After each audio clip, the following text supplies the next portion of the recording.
నమస్తే అందరికీ. ఈరోజు టాపిక్ వచ్చేసి ల్యాప్ ఆఫ్ మౌంటైన్ అంటే చాలా పర్వతాలు ఉండే ఒక రాష్ట్రం అనమాట.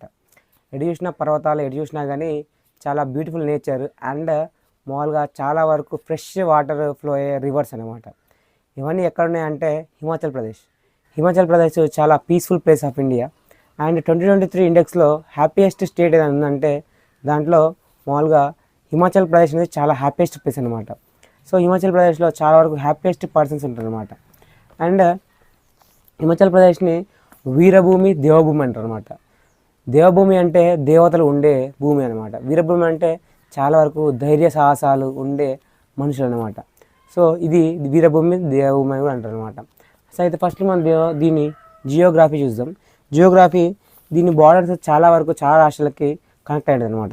దాంట్లో జమ్మూ కాశ్మీర్, లదాఖ్, పంజాబ్, హర్యానా, ఉత్తరాఖండ్ అండ్ లైట్గా ఉత్తరప్రదేశ్తో కూడా ఇది బార్డర్ షేర్ చేసుకుంటుంది అనమాట. ఫస్ట్లీ కొంచెం డివైడెడ్ పార్ట్స్ అంటే 2 పార్ట్స్గా ఉండేది ఇండియాలో ఎప్పుడు బిఫోర్ ఇండిపెండెన్స్. చాంబా అనే place north side of Himachal ప్రదేశ్లో ఉండేది. అండ్ మండి, మహాసు, సిమూర్ అంటే సిమ్లా, ఇవి 3 కింద సైడ్ ఉండేది అనమాట. అంటే south side of Himachal Pradesh and north side of Himachal ప్రదేశే ఉండేవి. మధ్యలో మొత్తం పంజాబ్లో పార్ట్స్ లాగా ఉండేవి అనమాట. ఇంతకుముందు ఫస్ట్లో హిమాచల్ ప్రదేశ్ అనేది పంజాబ్లో ఒక part. History of Himachal Pradesh. Firstly ఇక్కడ చాలామంది ట్రైబ్స్ నివసించేవాళ్ళు. ఆ ట్రైబ్స్ ఎవరంటే కోలి, హలి, దాగి, ధౌగిరి, దాసా, ఖాసా, ఖనారా అండ్ కిరాతా. వాళ్ళు చాలా వరకు చాలా పురాతన, చాలా ఏన్షియంట్ పీపుల్స్ అనమాట. చాలా వరకు మనకు ఇండియన్స్ వ్యాలీ సివిలైజేషన్ వచ్చినప్పటి నుంచి వాళ్ళు అక్కడే ఉన్నారనమాట. అండ్ అప్పుడు చాలా మంచిగా రిచ్ కల్చర్ ఉండేది వాళ్ళకు. అండ్ చాలా మంచిగా వాళ్ళకు వాటరే కానీ ఫుడ్డే కానీ చాలా మంచిగా ఉండేవాళ్ళు. అంటే వాళ్ళలాగానే ఇక్కడ కోలాస్ అండ్ ముండాస్ అని ఉన్నారనమాట. వీళ్ళు కూడా ఈ ట్రైబ్స్ కూడా అప్పటి ఉన్నారు.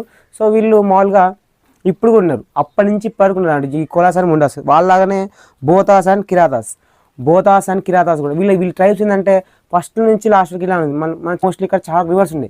మన ఫస్ట్లో మనుషులు రివర్స్ ఎక్కడైతే ఉంటాయో అక్కడే ఉండేవాళ్ళు అనమాట. ఇక్కడ వీళ్ళకు చాలా రివర్స్ ఉన్నాయి అనమాట.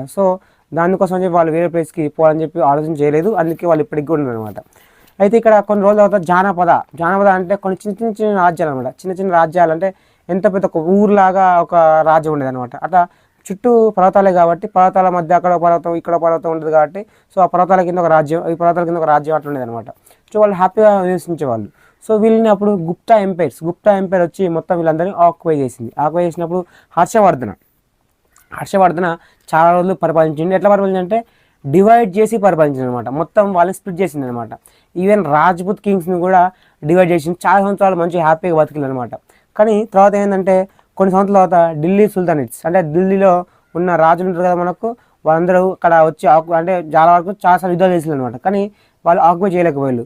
కానీ ఇప్పుడు ఇక్కడ 11th సెంచరీలో మొహమ్మద్ గజ్నవి పేరు చాలాసార్లు మనం ఉంటాం. చాలా వరకు చాలా ఆఫ్ఘనిస్తాన్, పాకిస్తాన్ అట్లా పంజాబ్ ఇలా ఆక్యుపై చేసుకుంటూ హిమాచల్ ప్రదేశ్ ఇట్లా వెళ్ళిపోయింది అనమాట. అంత చాలా వరకు చాలా రాజ్యాలని ఆక్యుపై చేసిండు. చాలా పేరున్న ఒక రాజు అనమాట మొహమ్మద్ గజ్నవి.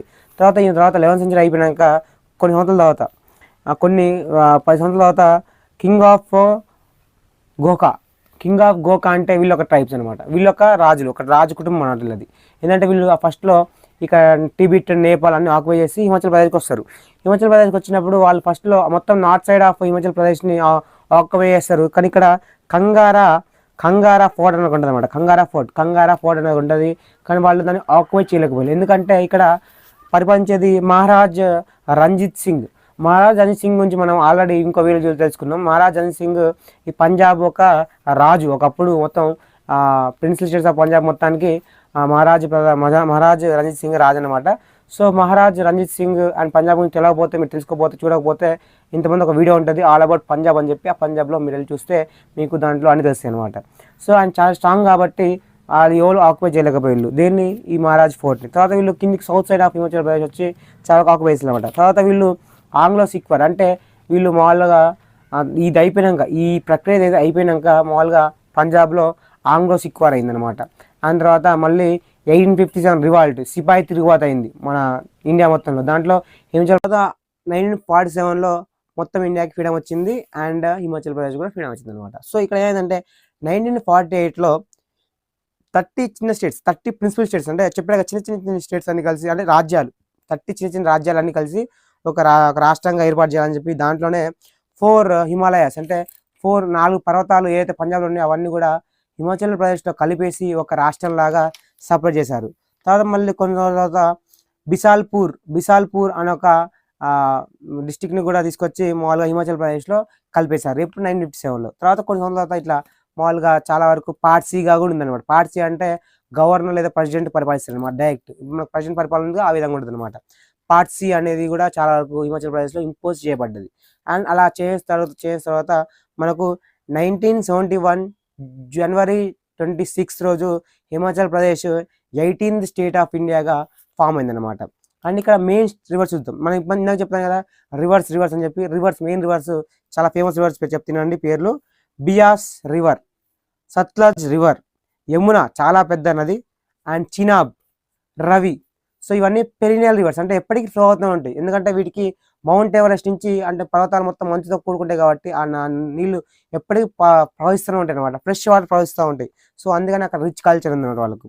అండ్ ఇక్కడ పర్వతాలు 416 అంటే 416 పర్వతాలకు పేర్లు కూడా ఉన్నాయి అనమాట.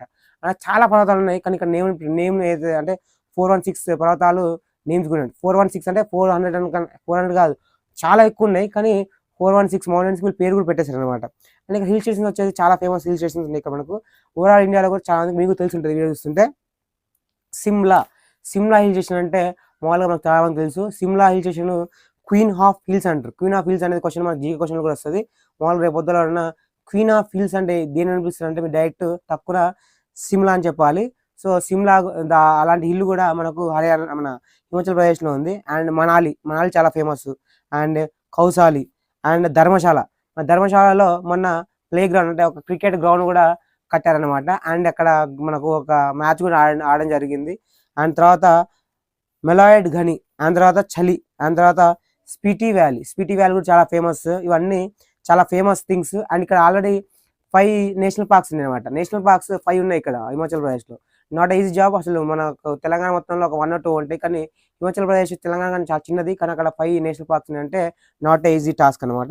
అండ్ ఇక్కడ టెంపుల్స్ కూడా చూడండి, అప్పట్లో టెంపుల్స్ చాలా డిఫరెంట్గా బిల్డ్ చేశారు. అండ్ ఇక్కడ మోస్ట్లీ హిందూసే ఉంటారు కాబట్టి హిందూ టెంపుల్స్ చాలా డిఫరెంట్గా చాలా బాగా రిచ్ కల్చర్ తోటి టెంపుల్స్ కూడా కట్టడం జరిగింది.